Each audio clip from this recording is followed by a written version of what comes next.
Di dalam sebuah gate terlihat beberapa monster yang dihajar oleh seorang hunter dan makhluk summonnya. Hunter tersebut adalah Hunter Sung Jinwoo. Di situ pun ada Jinho, selaku temannya Sung Jinwoo. Jinho pun heran dengan pasukan bayangannya Jinwoo yang sangat banyak itu.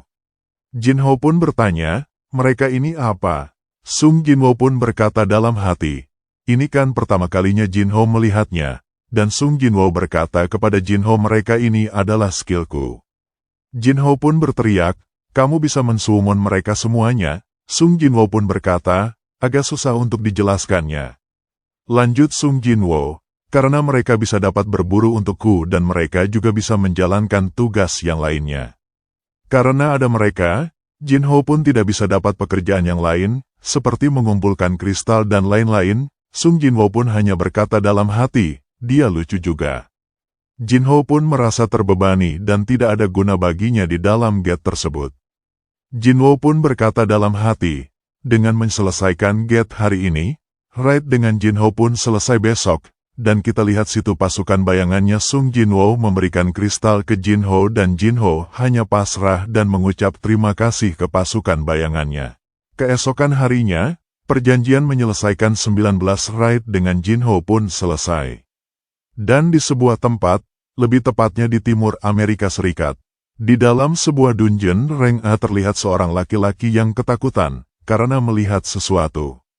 Ternyata sesuatu tersebut adalah seseorang yang telah menghancurkan kelompok dari laki-laki tersebut, atau lebih tepatnya attack force, dan sudah memusnahkan mereka.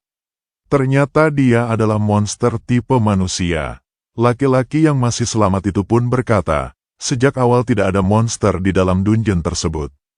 Dan dia pikir monster seperti ini tidak akan muncul, tapi monster seperti ini pun muncul di ruangan bos. Laki-laki itu pun berkata, satu monster ini saja dapat mengeluarkan aliran sihir yang setara dengan satu dungeon rank A. Dan bagi dia tidak mungkin, dan dia mengatakan seberapa kuat monster ini. Ketika monster yang dikatakan laki-laki tersebut berkata, hei, laki-laki itu pun berkata jangan mendekat.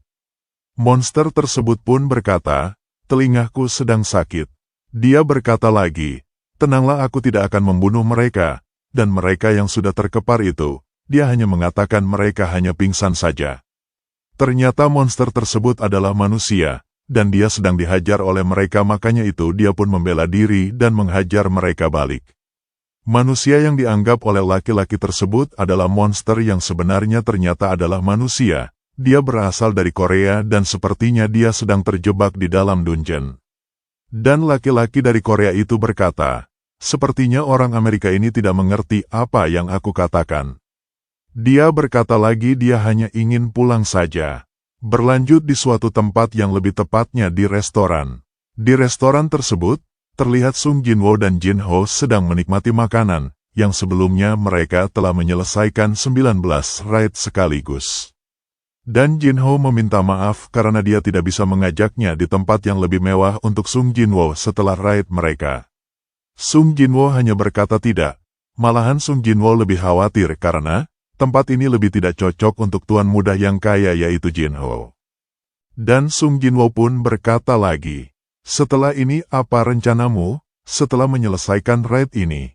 Dan kita lihat di situ, di mana sistem memberitahukan Sung Jinwoo bahwa zat berbahaya telah terdeteksi, dan Sung Jinwoo pun menghilangkan zat tersebut.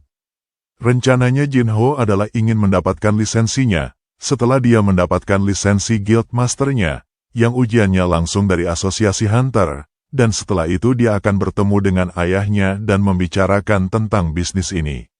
Dan janjinya terhadap Sung Jinwoo tergantung dari lisensinya.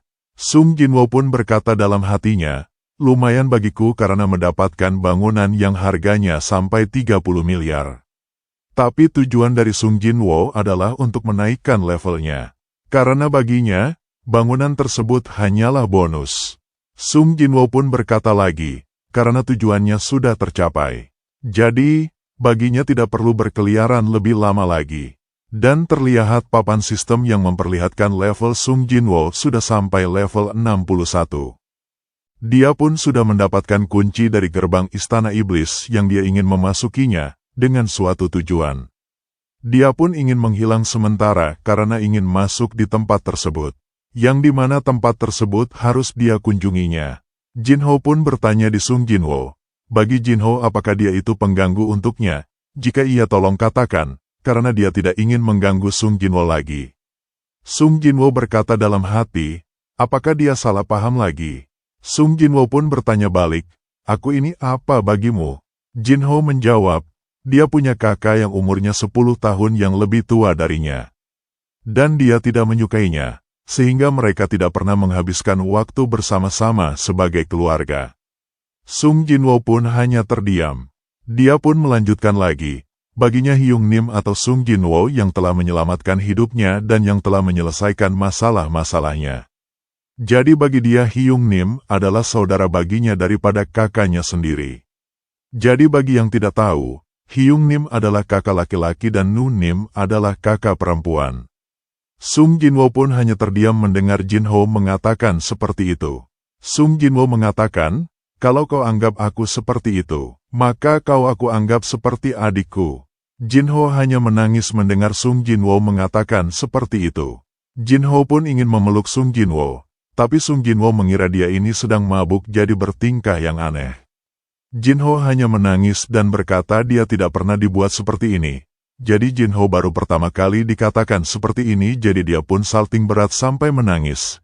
Dan setelah itu Sung Jinwo balas dengan mengatakan, dia sungguh orang yang aneh.